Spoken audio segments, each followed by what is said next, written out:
Everybody's like, oh my God, this space is no longer working for me. I need a home office. I no longer have to go to an office. I don't want to live in Chicago anymore. I want to move south, or I want to live closer to family. So that led to a lot of people exploring the option of moving. Hey friends, happy summer. Hope you're having a good one. I wanted to take a moment to kind of reflect on the last 2 years, this crazy seller's market we've been having. I listened to a podcast recently on The Daily that kind of summed up the factors that are involved in this extreme seller's market that we've been experiencing. So I'm going to link that below. Take a listen if you're interested. Let me give you a few cliff notes on the reason why it has been such a strong seller's market. It all comes down to supply and demand. Let's use the terms BC and AC, before COVID and after COVID. Let's start with lack of supply. So BC, there was already some factors at play. Number one was the fact that over 7 million homes have remained unbuilt since the last Great Recession during 2008-2009. Also, baby boomers are staying in their homes longer than historically average. Baby boomers often don't have anywhere to move. There's a lack of ranches and first floor primary bedroom properties.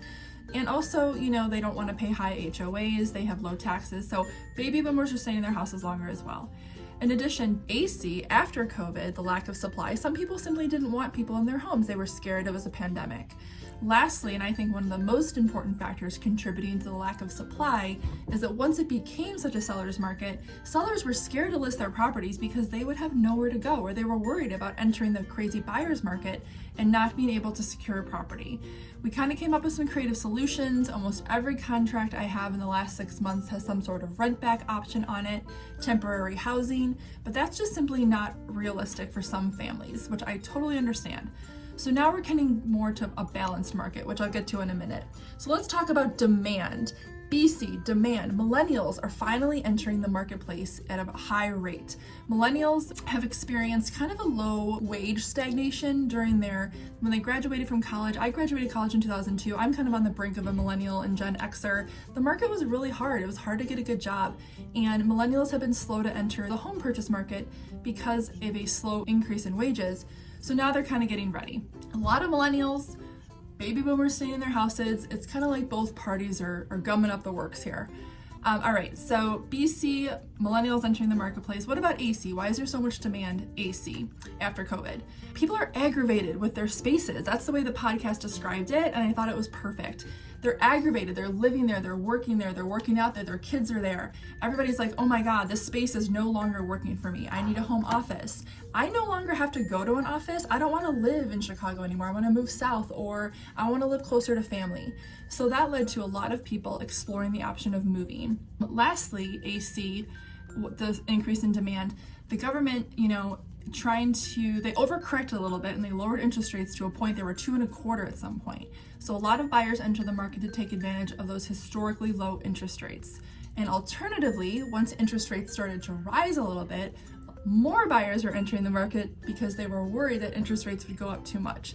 Oh my God. Okay, I'll stop driveling on, but that is the big soup of why the demand has been so strong and has been such a seller's market. What's happening now is the question, right? I think we're getting more to a balanced market a little bit, which means that we don't have 10 offers. Maybe we're gonna have some, a couple offers. There's still gonna be demand because there's so many buyers still out there, but I think prices are going to come down a little bit, which is important because some sellers will need to kind of really make sure they understand that, right? It may take this summer to get sellers to a realistic point where they are understanding that prices need to come down a little bit. So we'll see. I still don't have a crystal ball, but I do see the market softening a little bit, which is more of a balanced market, which is good for both buyers and sellers. Because going back to Mr. Seller, Mr. or Mrs. Seller, who were scared to list their house because they had nowhere to move, they might now start to list their homes, and some of those listings will help some of that buyer demand kind of, dissipate a little bit. So anyway, I could talk about this all day. You're probably bored to tears, but listen to the podcast. It's really interesting. Obviously, let me know if you have any questions or want to talk more about this stuff. Hope you're having a great summer. Talk to you later.